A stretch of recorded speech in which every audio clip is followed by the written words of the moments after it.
hello everyone আৰু এয়া হৈছে দেৱালী আৰু কালী পূজাৰ ভিডিঅ' এইটো এডিটিং কৰোঁ বুলি থাকোঁতে থাকিয়ে যায় কৰা নহয়ে ভাবিলোঁ আজি ভিডিঅ'টো দিওঁ আৰু এইফালে আমি এতিয়া চাকি জ্বলাবৰ কাৰণে ৰেডি হৈছোঁ আৰু এয়া মই ধুনীয়াকৈ আগত নিজকে দেখুৱাই লৈছোঁ দেখিছেনে বাৰু আৰু দেৰিকৈ হ'লেও সকলোকে মোৰ ফালৰ পৰা হেপী দেৱালী দেৱালীৰ পোহৰে যাতে সকলোৱে মনবোৰ পোহৰাই তোলে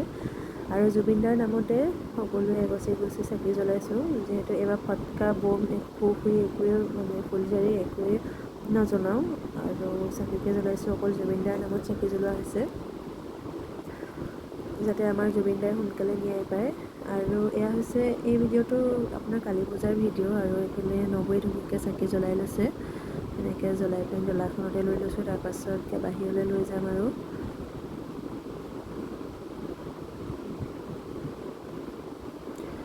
এইবাৰ দেৱালী মানে কাৰোৱে মন চনবোৰ ভাল নহয় যিহেতু জুবিনদা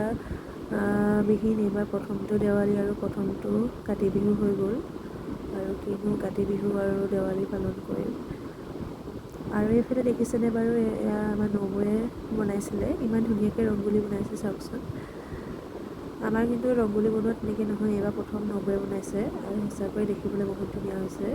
আৰু এটা মই বনাইছিলোঁ আৰু সেইটো চাব বাৰু কেনেকুৱা হৈছে দেই যিহেতু ফাৰ্ষ্ট টাইম বনাইছোঁ ইমান এটা ভাল হোৱা নাই আৰু এইফালে আমাৰ চাকি জ্বলাই হৈ গ'ল ভিতৰত এতিয়া ধুনীয়াকৈ বাহিৰলৈ উলিয়াই অনা হৈছে আৰু মানে আমি অহাতে থাকিছোঁ এইফালে দাদাই কৈছে পৰ্দাখন অঁতৰাই দে একদম মানে ফোনতহে ব্যস্ত তাৰপাছত আকৌ এয়া নবৌৱে পৰ্দাখন অঁতৰাই দিলে আৰু সি এতিয়া বাহিৰলৈ ধুনীয়াকৈ লৈ আহিছে আৰু এইফালে মায়ে দেখিছেনে বাৰু তুলসী তলত চাকি জ্বলাই আছে আৰু এতিয়া এইফালে ষ্টেপত জেওৰাত ধুনীয়াকৈ গছে গছকৈ চাকি জ্বলাই দিব আৰু আপোনালোকে চাই থাকক আজি ভিডিঅ'টো যদি চাই ভাল পায় like comment share and subscribe কৰি দিব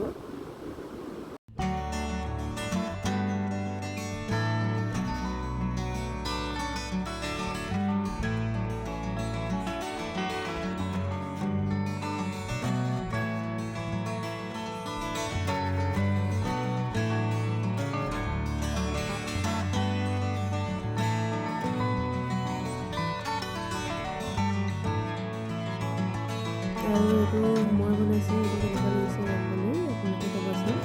আগৰ ৰংগোলীটো নবৌৱে বনাইছিলে আৰু এইটো মই বনাইছোঁ আৰু যিহেতু এয়া ফাৰ্ষ্ট টাইমহে ৰংগোলী বনাইছোঁ আনকালে বনাই পোৱা নাই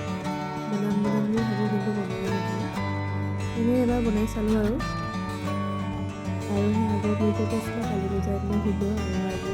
দেৱালী দিনাখন বনাইছোঁ আৰু এইফালে